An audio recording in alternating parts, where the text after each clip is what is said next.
meltdown. My computer literally just crashed out of the clear blue, and I apologize because Fanon was on his flow for sure. So hopefully I can get him back on here momentarily. Again, I apologize. I'm just sitting here, my computer just decided to restart itself. So let me work on getting and Fanon's phone was about to die as well. I hate it when this happens, but oh well, it's free and you're getting what you pay for. Here he is. Call me right now. There he is. Sorry, man. You know what? I was just. I'm gonna avoid the conspiracy theories. God, yeah, it was. Yeah, it was I don't know, man. 45, That's awful buddy. coincidental. I don't know. All right. We still got 30 people with us, but my computer just crashed and restarted. So I apologize everyone for that. And your flow was on point, Fanon. So I hope you can, knowing you can pick it right back up where you left off. But to I get back, don't think that. maybe it was our electric personality, our connection, just shorted the system out. I don't know, but anyway, we're back. We didn't lose too many. We got quite a few still with us. So you were just telling us about the makeup of what the prosecutor's office was doing from the civil side, the criminal side, and what the current status is, and then what it's going to look like. Sure. So in the history of the prosecutor's office, and I mean like the 120 plus year history, there have literally been, I think, 10 or 11 African American lawyers that have worked for that office. I know 8 of them. Went to school with a few of them. Um, and that's through all the different divisions. That's common pleas, that's municipal, that's juvenile. I mean, literally, and Ted Berry Sr., 1932, I believe, was the first. And then there was about 30 years between the next. And then you had Judge Melvin Marsh, and then you had William Malukda. And then you had a buddy of mine, Ross Wright. You had an Anthony Springer. And there were a few other people in there. But there has not been, and there's 2 in there right now, there has not been an African American male hired by the county prosecutor's office since 1999. Wait, say that 19, again for emphasis, so that everybody in the back can hear it. Say that again. yeah, there has not been an African American male hired by the prosecutor's office since 1999. 21 years. Is the year. 21 years. And I think that the last African American woman that worked or that was hired by the office was somewhere around 2011, 2012, maybe 14. And she's no longer working there. And in fact, she and I are quite connected. Now, why is that important? Well, it's important for a lot of different reasons. Disregard the fact that our country recognizes the need to have different voices in private sector. Disregard the fact that P&G and GE and every other private employer says we believe that it's important that in our employment that we have different people who are represented. Disregard that. Disregard the fact that there are people who are in the streets right now crying about the inequality of our justice system. Disregard that. Disregard the fact that as people go to court, and 100% of the individuals who were bound over, meaning juveniles who were charged and were sent over as adults, 100% of them in 2019 were young African American males. Disregard that fact. Disregard all of that. That's a lot to disregard, quite frankly. That's a lot to disregard. But I'm saying even those things, if people want to just say, it doesn't matter, it doesn't matter. The Ohio Supreme Court, the United States Supreme Court, the Ohio Prosecuting Association, the National Bar Association, the American Bar, all of these organizations whose focus is our legal system, set standards for the conduct of our legal officers. And uniformly, and in fact, there was a commission that came out in 2000 called the Commission on Racial Fairness, which was a 10-year study of our court system by the Ohio State Bar Association and the Ohio Supreme Court.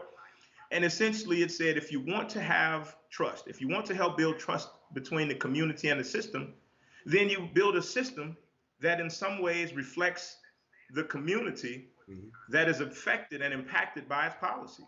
I mean, it's a public agency. These are public dollars.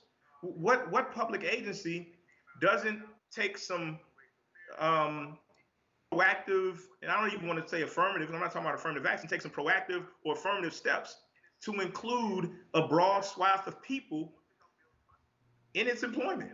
I Well, mean, I mean, it's not like there. it's mind blowing to me. It's not like there's not any qualified black attorneys in in Well, I in tell you what, Cincinnati or some Hamilton I County. think I've heard that from people who have been criticized for not hiring African Americans in positions or even women, and they make that statement, "Oh, we can't find any qualified." I hope that that's the argument coming from my opponent, because then I will give the long list of attorneys who have graduated, even just from University of Cincinnati and University of Cincinnati and Simon P. Chase Law School in the 21 years I've been around. I'll give him a long list of mentees that I've had and how many that I've been able to encourage to join the city prosecutor's office during that same time. And there have been dozens of attorneys that have been hired during that same period of time. So it's not like there was a hiring freeze. It's not like people who weren't hired. There were other people who were hired during that same time period. And when we're talking about helping to build trust, the race of the person that's standing there, just like the race of the judge or the race of the lawyer, is not the end all be all to establishing fairness, is not the end all be all to helping the person feel like they're being served, but it is an element of helping to establish trust and comity between the people and the system that is impacting their lives at that moment. So just to make it super simple, which what you just explained to me is mind boggling, and I don't know. I think people know it's like pretty bad. I don't think they know quite in those terms exactly how bad it is. That in 21 years you cannot find one qualified African American attorney to hire in the prosecutor's office. That just boggles my mind. Do you have any sense of the numbers? Like, there's a lot of people that work there, right? Do you have an idea There's of the data? What's the data show? So there's consistently about 220, 230 total employees between the criminal side and the civil side, including lawyers and support staff. So I mean, it's a couple hundred people, and so there have been consistently two African Americans working there for the past few years. One of them, he and I graduated from law school together. We were in the same class. And the other one, she was about 2 years behind us in law school. And they've been there since, I mean, I've been out law school now for 23 years, I think. Yep, 22 years. And so we graduated together. And so they've been at the prosecutor's office consistently. It's funny. My dad was, as I indicated, a prosecutor when I was growing up, and he actually was one of the prosecutors of Alton Coleman and Deborah Brown. They started their murder spree up there near my home in Gary, and they traveled, of course, down here and scared the crap out of Cincinnati and this region around here before they were captured. And Dad was a prosecutor for Lake County, Indiana. He was one of the lead prosecutors. He came down here to Hamilton County and assisted the Hamilton County Prosecutor's Office in prosecuting Alton Coleman and Deborah Brown for what they did here. And as I came to Cincinnati for law school in '93 and graduated in '96, Dad and I were talking about the fact that he did that. And he was on the Court of Appeals at the time that happened. And he was just talking about the dynamic of the county prosecutor's office, about even then how it was. There were a lot of prosecutors who went there and stayed there. They were career prosecutors. When a lot of prosecutors' offices are kind of, you go in for a little while and then you leave. And let me just say this: I have great relationships with probably 95% of the prosecutors. I worked alongside of many of them. When I was a judge, people respected my courtroom. People used to fight over my courtroom, defense attorneys and prosecutors, who would be in there and who would have cases in there. Not fight literally, but people like being in there. And so after a while, I became one of the judges that they would first put prosecutors in, county and city, to train them in how to deal with the cases and And so I don't have any personal beef with any prosecutor. I mean, I can't, I know there's these rumors that, oh, when Fanon gets elected, he's going to get rid of everybody. Absolutely not. That's BS. And I'm calling it BS as a scare tactic. They know me. I like many of them, most of them. And I don't have any interest in just, turning the office over and getting rid of everybody in there, because that's not what it's about. Well, It's that about leadership. let me stop your flow Yeah. right there, because that's a very interesting point, and we had a question and or a comment on here, kind of a question from Tori Lowry, who, let me put that up on the screen.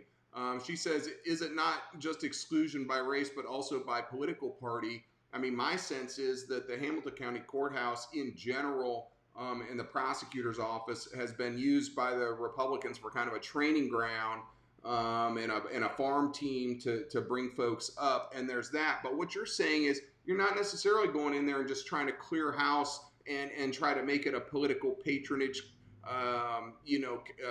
kind of thing. And you're going to have all your brothers, sisters, uncles, and friends and everybody else just having a job down a bit cushy, and we'll all kick our feet up and eat peanuts all day or something. I don't know. No one who knows me professionally, no one who knows me personally believes that that has any truth to it whatsoever.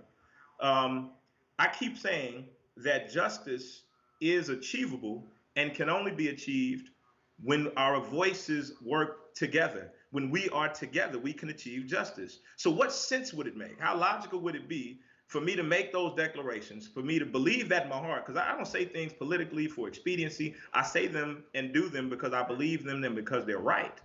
So how would that look? Me going in there saying, "All right, together now, everybody who's not, a political party that I need in here, you're going." No, it's not. It's absolutely not. That's not okay. Abolish the BS. Absolutely not. Not the truth. I don't think it's helpful. I don't think it's necessary. I don't think it's needed.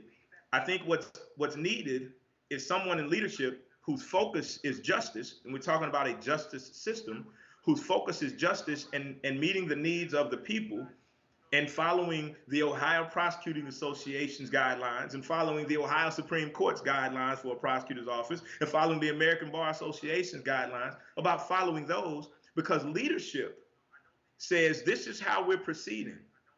And those who are working under me, I'm in leadership. This is our new standards. This is our new perspective. If you're with it, awesome. We're going to have an awesome time, and we're going to be a model around the country. If you don't agree with it, no problem. No hard feelings. If you think you can work under it, we'll work together. If you can't, there's the door. No hard feelings. If you don't follow it after we say these are the new perspectives and the rules, you're out of here. And that's pretty simple, but that's what leadership does. In my entire career, go to fanonrucker.com. You can see that my life has been leadership positions, elected, appointed, nonprofit, um, uh, in business, in legal organizations. When I retired from the bench, I was the secretary of our state judges association, and I would have been president right now had I not retired from the bench. I've been the president of legal organizations. I'm the trustee of our bar association. I've been the president of a foundation, a 70-year-old foundation that helps to fund efforts to make our government more transparent. I helped as a judge to start a court watch program to train people to go and watch my colleagues, including me, to make sure that we were meeting the needs of the people and following those standards of judging that the people expected and deserved as citizens. I mean, that's what leadership does. And so, as the leadership in the prosecutor's office, we'll make our directives, we'll set up our initiatives, and we'll say this is how we're proceeding. And I'd love for everybody to follow those and to stay. And so basically, what I hear you saying is there's two or three out of 220 some, two or three, not two or three dozen. There's two or three, like this many out of hundreds of African American employees down there. So that just sounds very exclusionary to me. Like you almost have to go. You could just like start flipping coins and come up with a better ratio than that. And so what you're I saying, would challenge, Derek, I challenge anyone in any major city in our country, anyone in any major city in our country, to find a public agency whether it's in the court system, whether it's in a prosecutor's or DA's office, where those are the same statistics. I challenge them. I absolutely challenge anybody to find that. Well, yeah. I mean, good luck. That it's to me that just it's just clear. Having said that, we have a question I put up on the screen, and I kind of wanted to delve into this next because this is one of the misnomers that I hear for my 26 years in law enforcement and as a Democrat. That and we know that the other side tends to they trot out their dog whistle stuff to try to scare people and whatever. And so on the one hand, you have this I'm a law and order. You know, we're gonna bring the hammer down. We're gonna lock them up and throw away the key and then all that. And you know those Democrats, it's soft on crime. We're going to be pleading homicides down to jaywalking. You know, it's stuff like that. And to me, it's just nonsense. But give me your thoughts on that. And as a prosecutor, you know, when we say tough on crime, it's kind of a dog whistle to me. But how does that? That doesn't mean you're just going to say, okay, everybody gets diversion. Like nobody, like there's bad people out there, right? That do bad things, and That's right. there needs to be That's some right. outcomes from that. So how do you see that kind of? How does that look? And then secondly, the specific question that Melanie Carlson asks is, Judge Rucker, can you tell me your position on the death penalty in general? So how does that kind of how do those kind of moral issues play into how you approach from that criminal justice perspective? Sure. So on the first issue, I always say, and I didn't make it up, but there's a statement that the best predictor of future conduct is past behavior. So the best way to know what a person will do once they're in a particular place is to look what they've done. As a judge, no one can argue that I was soft on crime. I mean, certainly, I presided over a few 100,000 cases while I was on the bench. So of course, anyone on any side of any issue can say, "Oh, look at that particular case he had." But the consistency of what someone does is the consistency of what someone is going to do. And the consistency was that I was very stern and very hard on folks who caused harm or threatened harm to other people. My entire personal life and career has been that if you threaten or cause harm to the most vulnerable of our citizens, whether that's the elderly or small children, you have very, very great things to fear from a Fanon Rucker, either as a judge, as a human, or certainly as a prosecutor. And that would be the same thing.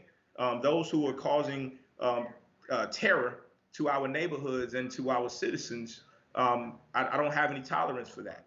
And so I believe, number one, in prosecuting and going after those who are violent and who threaten harm, and also to providing support.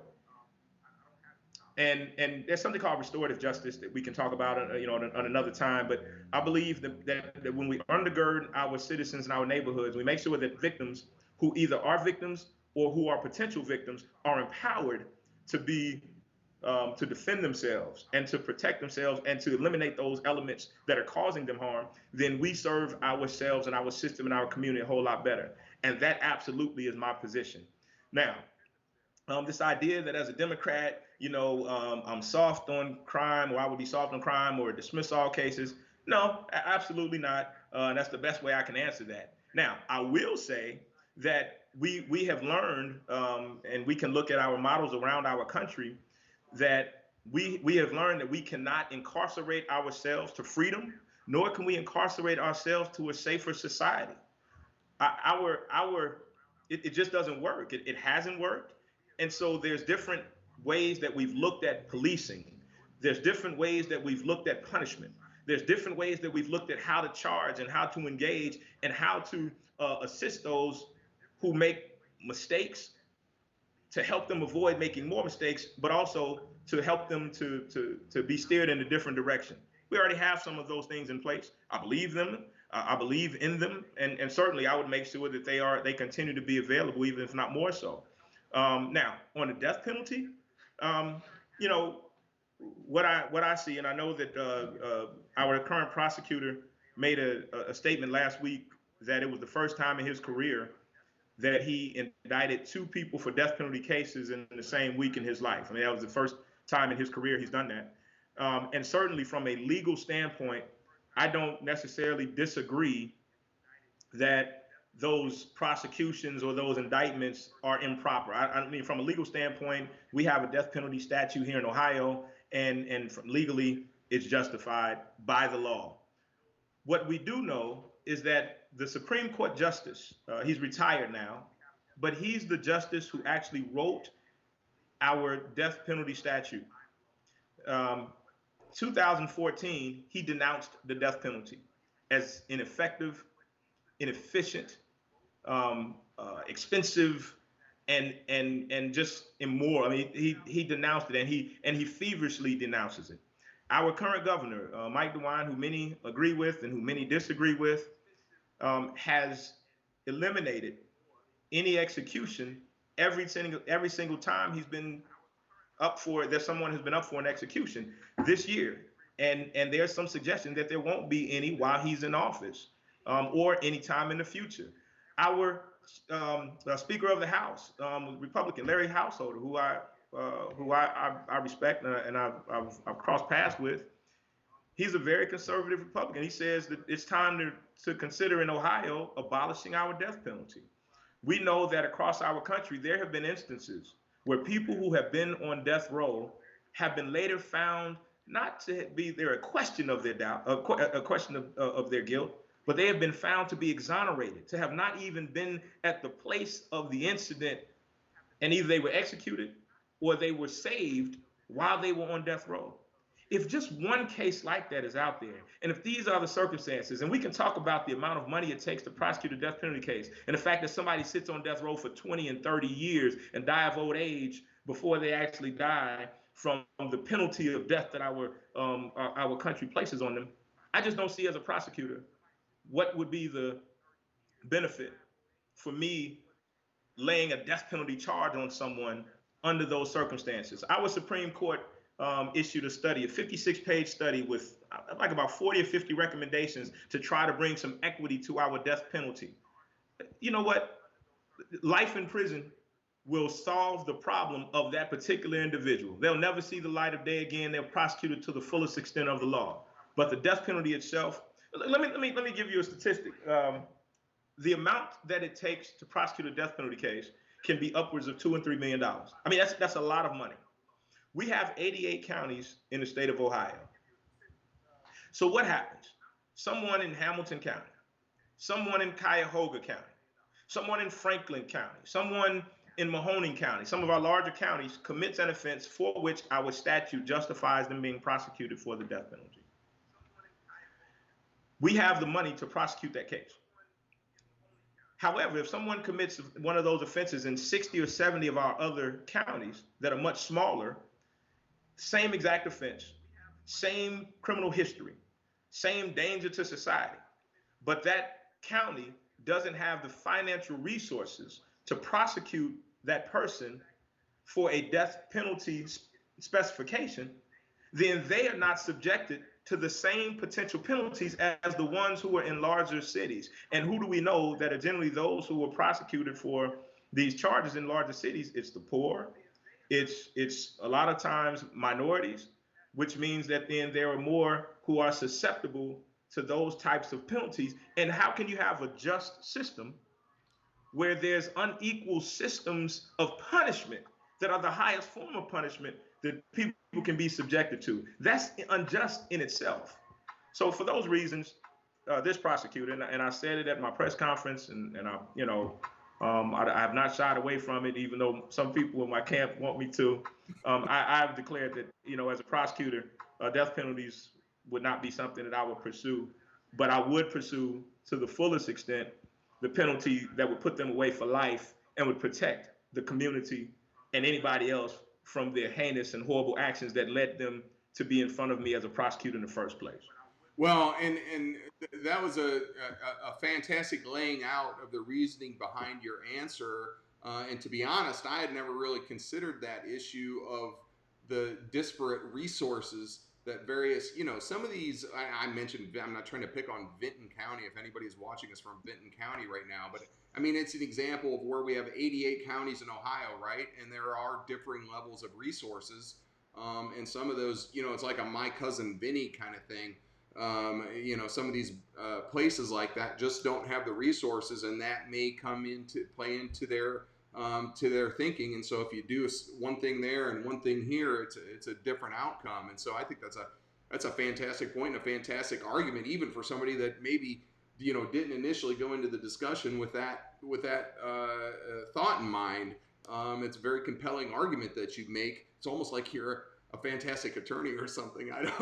I don't know, but I mean, that was a great closing argument right there. And so thank you for answering that. And let me this is one thing that I found in my experience in the political realm and just kind of being out and having a voice in the public in civic discourse is that it's my sense. You can tell me if I'm wrong on this, but my sense is, and you made the point of some folks have suggested that you might shy away from the difficult questions. To me, people see through that smoke screen. And if you're trying to tap dance around an answer, or you go to one place and you give one answer, and you come over here and you give another answer, and you're trying to basically bullshit people, they see right through that. And even if I don't agree with you, even if I don't agree with your position, if you're not blowing smoke at me, I appreciate that authenticity, and like I like that, and I might support you even if I otherwise wouldn't have, just because you're not telling me a song and dance. And so, folks, I respect that answer, whether you agree with it or whether you don't, and that somebody in this role, which is as you mentioned, one of the most important roles that you can have in local and county government, to not shy away from the difficult questions. Because as county prosecutor, you're going to face a lot of difficult questions. I mean, and have to answer and justify that. And so I think I think that's fantastic. And with that being said, we've been at it almost. We're on our first half before I had a meltdown on my computer, and we came back on. We went for a half hour plus, and now almost another half hour. It's about an hour, and we've still got a bunch of people with us, a couple dozen people with us here, more than. Are there any closing arguments or thoughts? And between now and November, I want to have you back on the show. This is compelling stuff to me, and people need to hear this information live, raw, and uncut. Any closing thoughts that we can leave folks with, and then we'll go from there, and hopefully it's peace and calm on the streets tonight. I'm sure there will be, and I trust that for those who are out there who are looking to cause trouble and harm to others, that they will be caught by the folks who are not trying to do that, and that they will be prosecuted appropriately. Let me say that before I went to law school, I told my dad that I wanted to go to law school, and he said, if you want to go to law school to make money, don't do it. Be a used car salesman. He said, but if you want to go to law school because you want to make a difference, because you think you can change the world, then by all means, I encourage you to do that. That's what I've carried with me my entire career. I went to law school because of justice. I took my job as a prosecutor seriously because of justice. I was a lawyer doing civil rights and employment discrimination and active in the community and leading groups because of justice. I was on the bench for 12 and a half years, wrote more decisions than anybody else, had a reputation, and you can ask anybody, prosecutors, defense attorneys, witnesses, and defendants, police officers, law enforcement, sheriffs, ask them all. Justice, fairness, I believe in this stuff. Like I said, I teach law history. I believe in our constitutional principles. This is not some political fluff. This is not some, whatever. We the people, I believe those words and I live them. And so who better to be the prosecutor? Who better to be the person to help design our justice system than someone whose entire career, bloodline, objective, goal, and history is about justice? I'm looking to be that. I ask people to go to fanonrucker.com. I ask people to go to my Facebook prosecutor page. And you know what? Political party be damned. This is about justice. And we cannot continue to allow politics to be the basis of our justice system. We have to make it about the people. And that's all that I'm talking about. So I appreciate the opportunity. I appreciate the cross-party and the cross-professional support that I've been shown and that I continue to build. I appreciate those who say we need something new, and we believe that Judge Rucker is the one who we trust to go into that position. And I won't disappoint. I absolutely will not disappoint. Well, I'll tell you what, I'm fired up. Where's my clipboard? I'm ready to go. I'm ready to campaign. I'm ready to get them fired up. Not that I have to. I mean, we're already fired up. Everybody is after this. This is great information. Thank you so much for joining us. Let me reiterate. Um, fanonrucker.com. Go on there right now. In 2 minutes, go on there. Sign up to volunteer. Share this video is another thing. Let's help spread the message. You know, there's not a campaigning, not a lot of events to go to right now necessarily, other than the protests and such. And so let's share this video, get the message out. Spread the love, social media, all of those kinds of things are very important now more than ever. People are on social media, and also drop a contribution. We know the fat cats and the big wigs are writing big checks to the opponent. And so here it's a lot of 10, 25, 50, $100 donations that are going to fuel this campaign. Those yard signs don't buy themselves, folks. So let's support Judge Rucker in that way. It's very important. For myself, at Derek Ballman on Twitter and Instagram. Follow me here on my page as well. We're going to have some more great conversations coming up on the show. There's a very important topics that we're discussing right now, and so thank you all. I appreciate all of your love and support, and joining us and sticking with us through the major meltdown. Usually this gets uploaded to my YouTube. I'm not sure if we're going to be able to tonight with that interruption, but we're going to have you back, so it doesn't matter. You know, there's still 4 or 5 months, and so that's what we're going to do. Judge Rucker, Fanon Rucker, fanonrucker.com. Thank you so much for joining us this evening. All right, Thanks a lot. Cincinnati, Have a good peace and love as always. Be safe and careful tonight, folks. We're after curfew right now, so be safe, stay home, and we want to keep everybody in one piece. Take care, everybody. We'll see you soon.